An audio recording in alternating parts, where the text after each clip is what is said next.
Rachel. She was the kind of woman you'd miss if you blinked. Quiet, plain, simple. No Instagram perfect features, no flashy GI embroidered with sponsors, no loud voice demanding attention. Just a soft-spoken black woman in her 30s, with tired eyes and calloused hands, standing at the edge of a brightly lit Jiu-Jitsu dojo in Louisville, Kentucky. No one really saw her walk in. That's what makes what happened next so disturbing, because now that I think about it, I'm not sure she ever walked in at all. I was there. I remember everything. But when I go back through my phone, through the security footage, through the memory of how the mat squeaked beneath her bare feet, she's not there. Not really. And yet I watched it happen. I saw what she did, and I haven't slept since. It began like any other Thursday night session. The gym was full of sweat, banter, and the sharp slapping sound of takedowns. No one paid her much attention.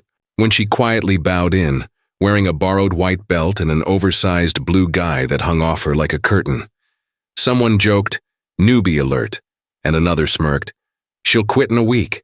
It wasn't cruel, not openly, but it was the kind of laughter that stings when you're not sure if you belong.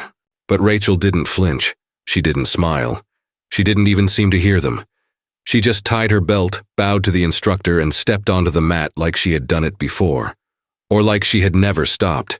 She wasn't strong. Not in the way you expect. Her movements were slow, almost hesitant, as though she was dancing to music none of us could hear. But then came the rolls. First with Josh, a purple belt and former college wrestler. 30 seconds in, and he was tapping, his face red, gasping for breath as she calmly stepped off him. Then Nate, then Carlos. One by one, men who had trained for years found themselves locked in submissions they didn't see coming.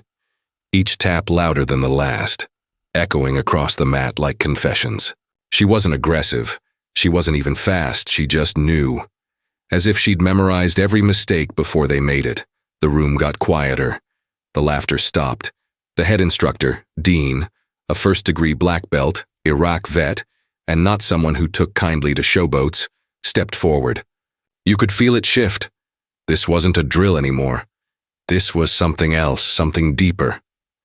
He motioned to Rachel. "One roll," he said. She nodded. That's all. And what happened in the next 3 minutes doesn't make sense. Not in this world. Not in any martial art I've studied. He couldn't touch her. Every grip slipped through. Every attempt to pass her guard led nowhere. She moved like smoke, like memory, like she was pulling him into a place he couldn't escape. And then, without effort, she tapped him with a cross-collar choke so clean, so precise, I swear I saw tears in his eyes. Not from pain, but from something much harder to name. That's when things turned. Dean sat up and asked her, "Where? Did you learn that?" Rachel looked at him. Her mouth moved, and she whispered something so soft that only I heard it. I was the closest. "I swear on my mother's grave," she said, "he taught me before he died." But here's the thing. Dean's brother, also a black belt, had passed away 2 years ago, strangled in his sleep by what was ruled an accident involving sleep apnea. And a twisted blanket. I remember Dean talking about it once. How his brother used to say there was a perfect choke, one no man could escape from, one that never left a mark. It was a joke, something out of martial arts myth. But I saw that same choke on Dean's neck. I saw his hands go limp. I saw the panic in his eyes before he tapped. I saw Rachel just sit there, watching, as if waiting for someone who would never return. After class, everyone pretended nothing had happened. No one spoke to her. She walked to the locker room alone. But when I went in 5 minutes later, she was gone. No wet footprints, no duffel bag, no towel, no, just one thing. On the mirror, written in the fog, 6 words that hadn't been there before. Don't ask who taught me. Yet. Here's the part I can't explain. I came back the next night to look for her. I asked Dean about her. He stared at me for a long time and said, "Who?" I told him. I described her face, her voice, her movements. He shook his head. "There was no woman here yesterday. You didn't show up either. We canceled class. But I still have the GI she wore. I still have her name written on the sign-in sheet. I still have the message she left me, waiting on my phone when I got home that night. A voice message. 10 seconds long. Her voice. Calm. Barely a whisper. She said my name. Then she said his. And then she said something that I haven't repeated. Not once. Not until now. Because if I say it out loud, I think he might come back. The moment the message ended, silence wrapped around me like a cold fog, thicker than any night I'd ever known. Her voice, Rachel's, whispered my name, then his, then that last phrase hanging in the air like a forbidden secret no one else was brave enough to voice. I sat there, phone clenched in my sweaty palm, heart hammering against ribs that suddenly felt too fragile for the truth. Because truth? It wasn't what I thought it was anymore. Not at all. The next morning, the line between what I'd seen and what I'd imagined began to crumble. I tried replaying the message, but it didn't sound right. The clarity I'd heard. At midnight dissolved into a jittery crackle, a stuttering glitch that made her voice fragment into pieces I couldn't piece back together. Each playback left me more twisted inside, like I was hearing it through a wall soaked with static from a radio tuned between stations. My mind started to blur the edges of reality. I couldn't tell if the voice was hers or some distorted echo, conjured from deep inside my own fractured memories. At the gym, no one remembered Rachel. I showed them the GI, the sign-in sheet, even my phone. Dean's eyes darted away each time I mentioned her name, his jaw tight as if swallowing something that threatened to choke him. "There's no record of anyone named Rachel in this gym," he said, voice low, tired. "No woman showed up, no black belt tap out like that." His denial wasn't just stubbornness, it was terror, or maybe guilt, or maybe something far worse. A silence so loud it swallowed whole conversations before they could begin. Then there was Kyle. Kyle was a close friend, the guy who'd invited me to the gym in the first place. But now, the lines around his eyes looked sharper, his smile less steady. "You're chasing ghosts," he said one evening as we sat in the dim corner of a rundown bar on Bardstown Road, the kind of place where secrets linger in the sticky air. "You ever wonder if it's not about some mysterious woman, but about what you don't want to see in yourself? Like maybe the real mystery isn't Rachel, it's you." His voice was both mocking and genuinely scared. He wasn't joking. There was something unspoken in his words, a warning or maybe a plea. Kyle insisted he had a recording from the night Rachel was supposed to be there. "Look, it's just the regular drills and rolls," he said, sliding his phone across the table with a grin that didn't reach his eyes. I pressed play. The gym's background noise, a dull thud of feet, muffled voices, filled the small booth. But there was no hint of Rachel's soft GI brushing the mat, no sounds of taps or gasps, just ordinary chaos. His recording was clean, almost sterile. The contradiction stung, like a slap I didn't know I was ready for. Days passed and my mind twisted further into shadows. I found myself checking my phone obsessively, replaying the message that refused to stay the same. The glitches morphed into faint whispers beneath her voice, voices I couldn't recognize, speaking languages I couldn't place. Was it my imagination? Was it interference?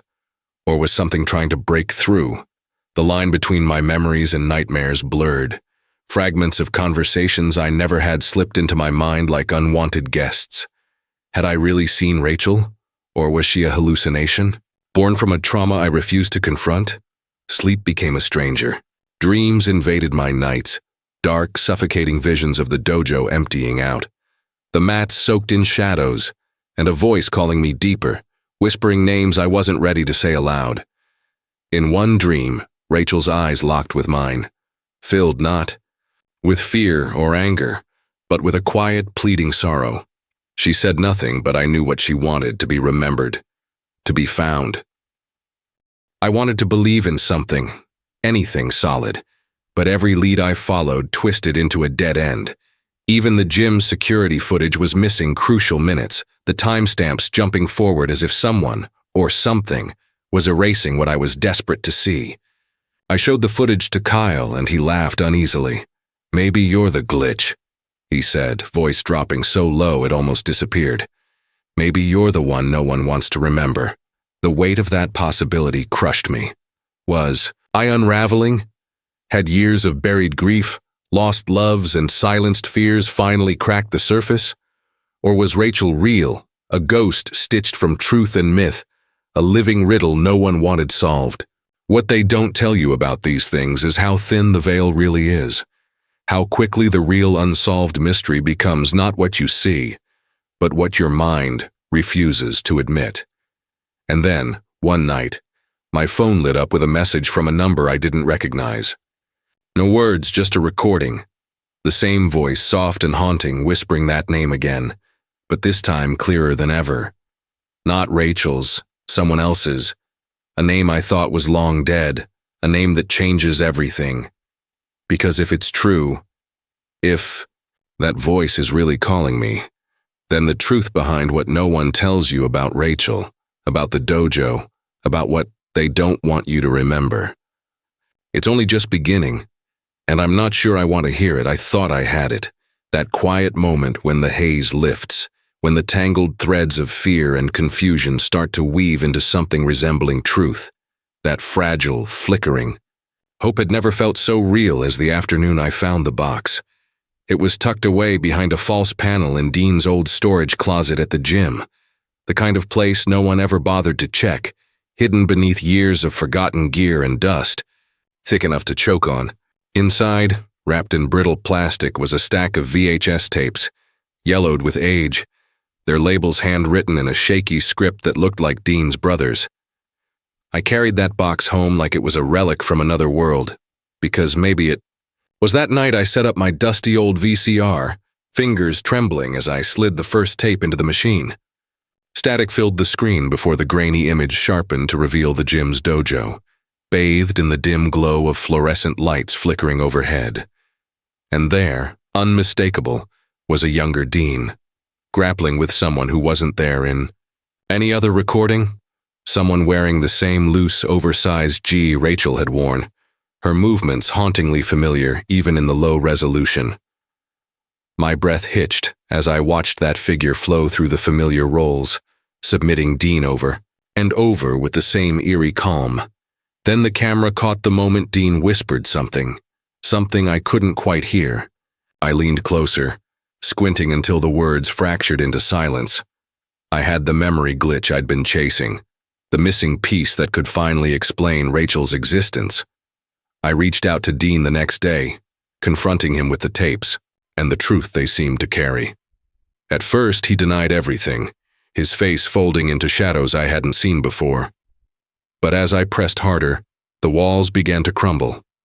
He told me about his brother, about the man who had vanished, not from sleep apnea or accident, but from something darker, something the family had buried under layers of silence and shame. His brother had been obsessed with perfection, perfect moves, perfect submissions, perfect control. And then he disappeared during a training session, just like that, leaving. Behind only these tapes and a whisper of a name no one dared say aloud. Dean's voice cracked as he admitted he believed something followed his brother, something that learned to imitate, to wear his skin like a mask, to slip through the cracks between life and death. For a moment, I believed we had uncovered the hidden truth, the real mystery behind Rachel and the black belt submission that shattered reality itself. The memories aligned, the pieces fit. It felt like a victory, a breakthrough after weeks of spiraling doubt and sleepless nights. But then the detail surfaced, the one Dean didn't mention, or maybe didn't want to. On the last tape, just before the screen went dark, a shadow lingered, behind the camera. It wasn't Dean, and it wasn't his brother. It was something else, something watching with eyes too cold, too empty. Something patient, and it smiled. That smile wasn't human. It was a distortion in the grainy film, a flicker that defied explanation, yet it felt intimately familiar, like a face glimpsed in a half-remembered nightmare or a forgotten reflection. Suddenly, the narrative shattered. The story I'd clung to as salvation became a labyrinth of deeper terror. Because that smile wasn't just watching Dean's brother. It had been watching all along, watching Rachel, watching me, watching us. I thought I was uncovering a hidden truth, but the truth is darker, older, stranger, more insidious than any myth or memory glitch. It isn't just a mystery uncovered. It's a warning buried in our bones, something they don't want you to remember because it's not just out there. It's inside us, feeding on the cracks in our minds where fear and doubt settle like dust. And that chilling smile at the edge of the tape, it was the first sign that I'm not crazy. They lied to you. I rewound the footage again, frame by frame, my hands shaking, realizing that every glimpse I'd taken for granted, every detail, every whispered name, every flicker of movement, was different from what I thought. The timeline warped, the faces shifted. Rachel wasn't just a woman who disappeared from the dojo. She was a fragment, a ripple in a deeper current, a memory replayed and rewritten by something lurking just beyond perception. And now, I'm left, staring at the screen, knowing that to understand what happened, I have to watch it all again. Because the story isn't over. Not by a long shot. This time I'm watching for the smile. They are watching, not just me, not just Dean, Kyle, or whoever Rachel really was. I started noticing it the way you notice the shadows just beyond your sight, faint, but persistent. Like a quiet, static humming beneath the noise of everyday life. It began with small things, messages left on my voicemail that played backward when I slowed them down, strange symbols etched into the margins of books I never opened, emails from anonymous senders that vanished before I could respond. It wasn't random. It was deliberate, a secret communication thread woven through the fabric of reality, visible only to those who had already glimpsed the fracture. The first time I realized I wasn't alone was in a dream, the kind of dream that feels like a memory you can't place, as if your mind is borrowing from a past that never happened, but still aches with familiarity. In the dream, I was standing in the gym, empty, silent, except for a flickering projection on the wall. A figure appeared, face obscured, voice soft but insistent, repeating a phrase I couldn't understand but felt burned into my skin. When I woke, the words echoed in my head, pulling me toward the blacklight marker scrawled on my bathroom mirror. You were right all along. Who? Why?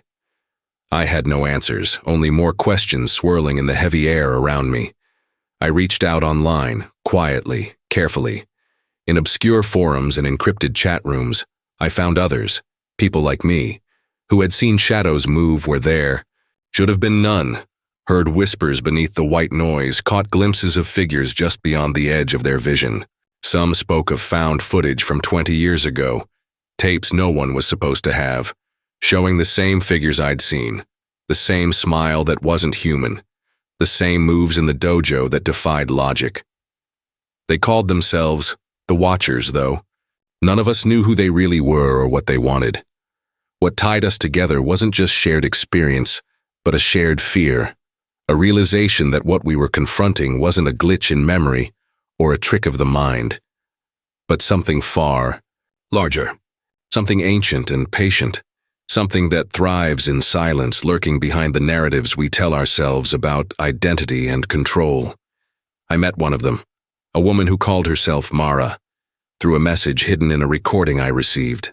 Her voice was steady, calm, the kind of voice you trust when everything else feels fractured. She claimed to have studied the pattern, the symbols, the shifts in memory. It's not just about what happened to Rachel or Dean's brother, she said. It's about what they don't want us to remember, the parts of ourselves erased or rewritten, the control we never agreed to. Mara showed me images, fragments, of video and text layered with cryptic signs, crosses inverted, spirals, eyes that blinked when no one was looking. She talked about a force, never named, always watching, always waiting. It didn't just manipulate reality, it manipulated perception, our memories, our identities, the very essence of who we thought we were. You think you're remembering, she said, but maybe you're just recalling the version they want you to see. It's impossible to explain without sounding mad, like I'm spinning a conspiracy theory born from paranoia and sleepless nights. But if you've followed this far, if you're still reading, maybe you feel it too.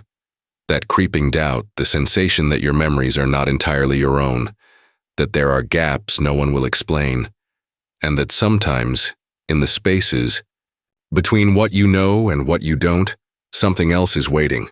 Mara warned me to watch closely, to look not just at what's said but what's omitted, to question the reliability of the people I trusted most. She hinted at a third perspective, someone who sees it all unfiltered, unbound by the lies we've been fed.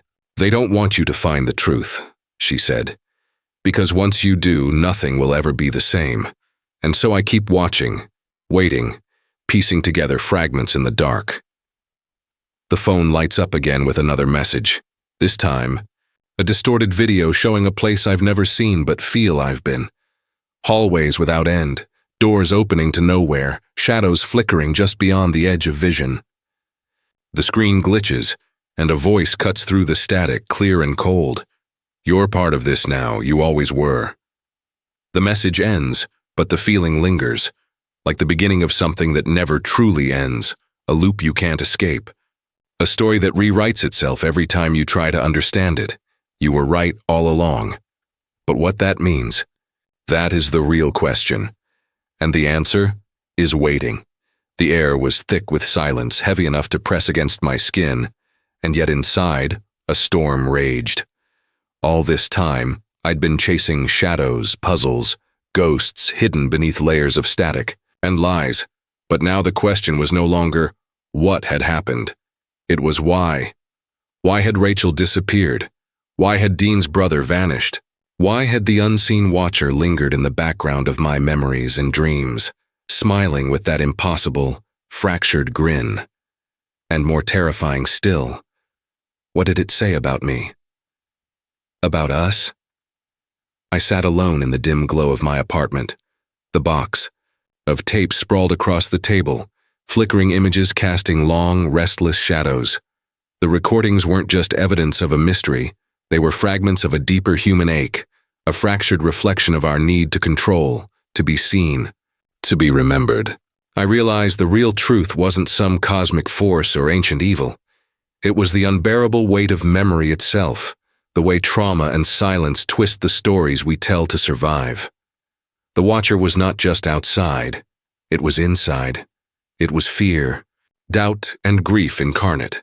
I thought about Rachel, about Dean's brother, about the people whose names we forgot because remembering was too painful. I thought about Kyle and Mara, about their warnings and their cryptic messages. And then, in the quietest moment of all, I confronted the hardest truth. Maybe I was no different.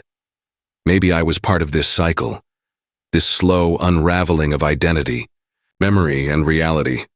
Because I carried a truth I wasn't ready to face. I called Kyle. His voice trembled when he answered, the usual bravado stripped away. I didn't tell you everything, he said. None of us did. Because the truth, this story, it's not just about ghosts or vanished people.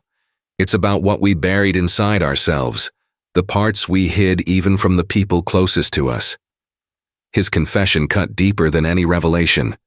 There was a moment long ago when he'd been too afraid to act, when silence had been his shield. And in that silence, the watcher had found a foothold. It was a shared burden, passed from one broken soul to another, a hidden truth no one wanted to admit. The real horror was our own human frailty, the cracks in our minds where darkness seeps.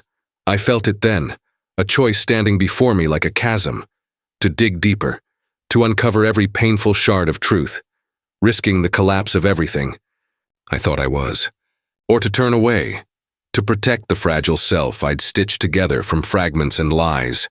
The weight of the choice was suffocating, and yet I knew that choosing silence would only feed the watcher, letting it grow stronger in the shadows of unspoken pain. And so I decided to open the last tape, the one Mara had warned me about, the one Dean's brother had left behind but no one dared watch. As the images flickered to life, the room seemed to breathe with me, the boundaries between past and present dissolving. What I saw was not just a replay of events but a mirror held up to my own soul. Flashes of grief, fear, and moments when humanity was laid bare, raw and trembling. The watcher was not an enemy waiting to be vanquished. It was a reflection of the parts of ourselves we refuse to face. The silence, the denial, the hidden pain. They were the cracks through which it seeped. But within those cracks was also the possibility of light, the possibility of healing. I closed the tape, my hands shaking, tears blurring the edges of my vision. The mystery had not ended. It had only become clearer that the true story was not about finding an answer outside ourselves, but understanding the fragile, fractured truth within. And as I sat there, on the edge of a terrifying awakening, I realized the story was not mine alone. It was ours. A story of fear and courage, of silence and confession, of what it means to be human in the face of the unknowable. The screen went dark, but the question lingered like a whisper in the room, threading through the silence between breaths. What happens when the truth doesn't save you, but frees you to finally see the darkness inside your own reflection? Thank you for watching. Don't forget to like, share, and subscribe for stories you were never meant to hear. Until next time, remember, some truths don't want to be found.